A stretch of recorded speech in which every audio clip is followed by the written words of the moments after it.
Throughout my life, I had many reasons to hate. I was only 8 years old when I met my first offender.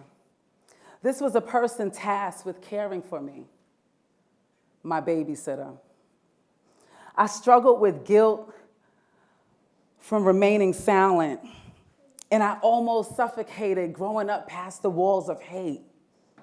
Hate for the person who harmed me for years, and hate for myself for feeling like I was forever damaged. I worked hard not to hate, to remain positive.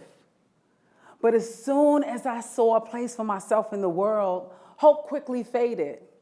Because in the 8th grade, I met 3 more offenders who attempted to rape me. I was coming home from school, waiting in the lobby of my building, when they forcibly dragged me 13 flights to the roof. This experience left me feeling hopeless, worthless, and undeserving of love. Naturally, I began to hate those who caused me harm. In fact, I hated all offenders. I didn't believe they could change.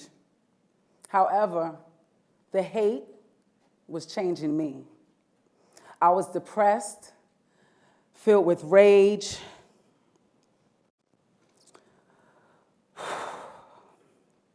I was unable to trust.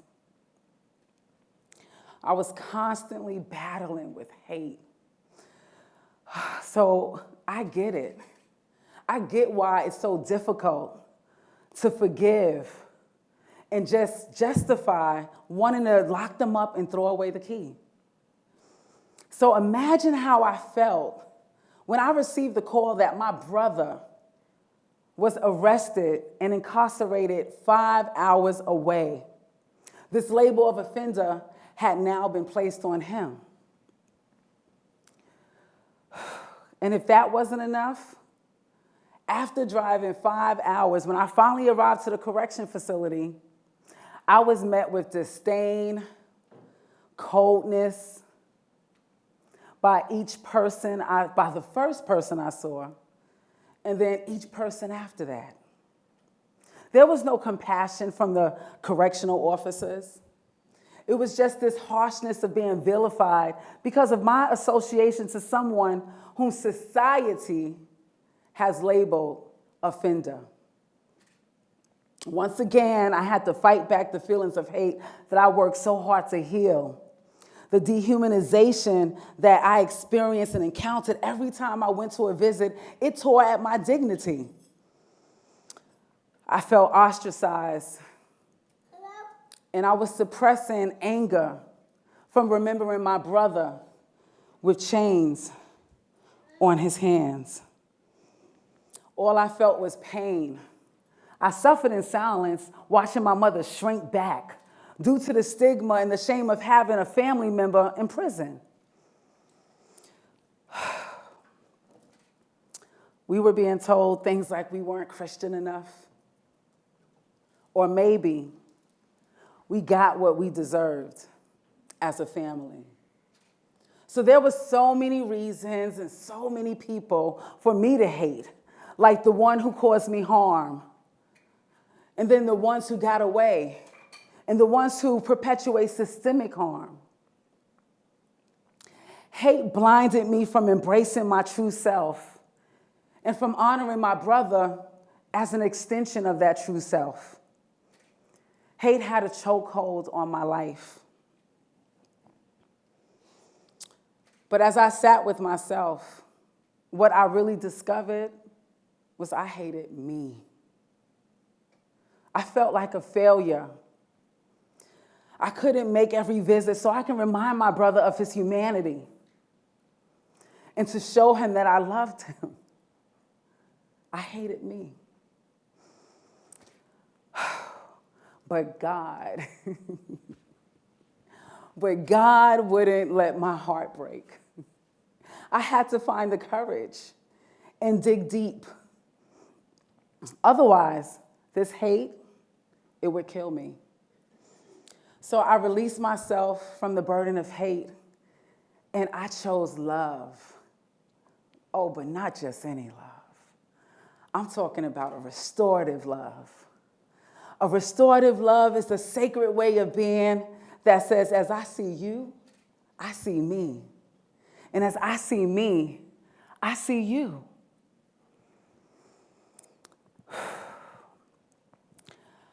I decided to choose a more excellent way and to see how our perceptions can be healed of how we view one another. So I really embraced this concept of restorative love. How did I do this? I faced myself. I sat with myself, and I chose to love all of me.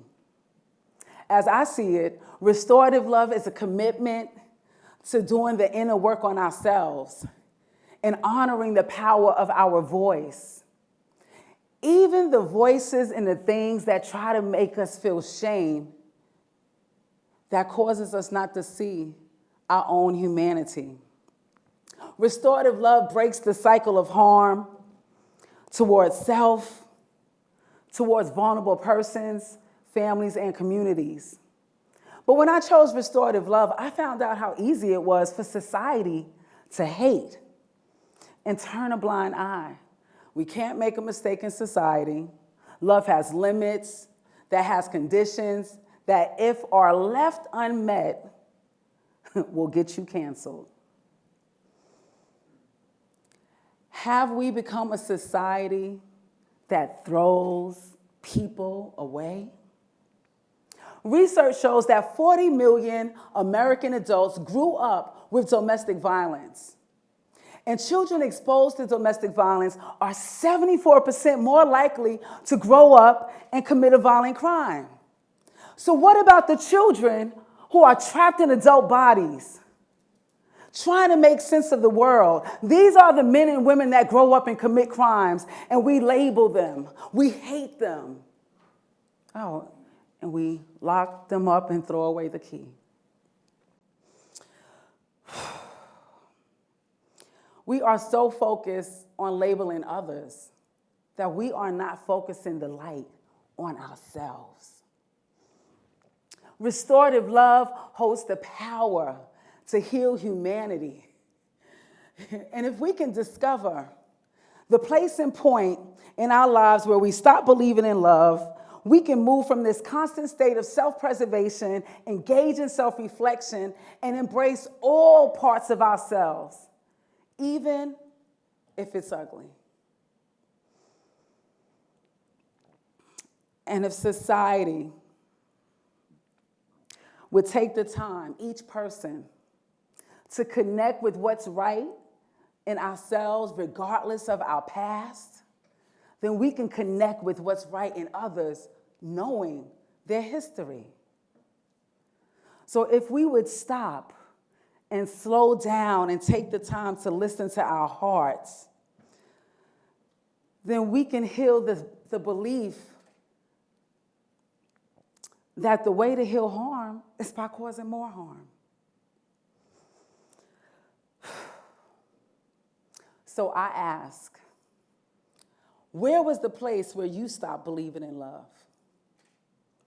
Where was the place where you stopped having faith in humanity? Was it the time when you suffered from a broken heart?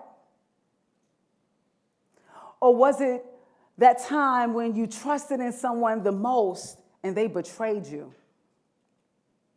Or maybe it was the time you experienced a racial harm. Restorative love reconciles and it reframes the belief that not all are worthy of love, dignity, and respect. It sees offenders as more than that. They are our mothers, our fathers, our sisters, our brothers, and our lovers. The difference with restorative love is that the first person I get to love is me, free from guilt, free from shame, and free from the harsh labels that society placed on me. See, if I would have held on to hate, I would not have been empowered in my healing journey to raise 2 college graduates, One who actually works for the NFL Washington Commanders, and the other one who studied 3 months in Italy and is now a chef. See, if I would have held on to hate, I would not have been able to believe in myself and go back to school and get a bachelor's in psychology, a master's in social work, and now on a path to earning my PhD. If I had have held on to hate, I would be unfulfilled, unable to connect. I would be single. And I wouldn't have said yes to my forever love. When we commit to this restorative love, when we commit to this forever work and let go of false ideals and heal historical harms and see the interconnectedness of our humanity, we can cultivate this restorative love that's inclusive.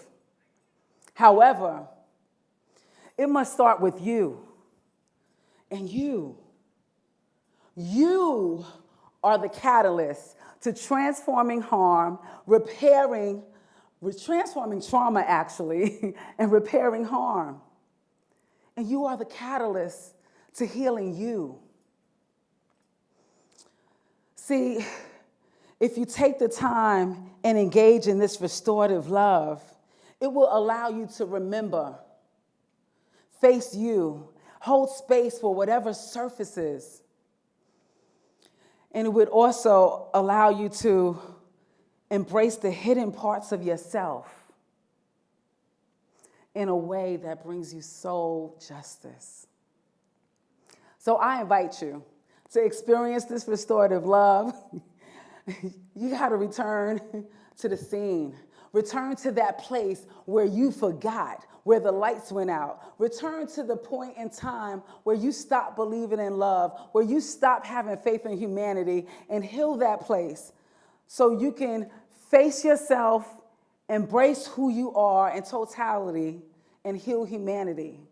And I know that you can do this. You know how? Because I am the other you. Thank you.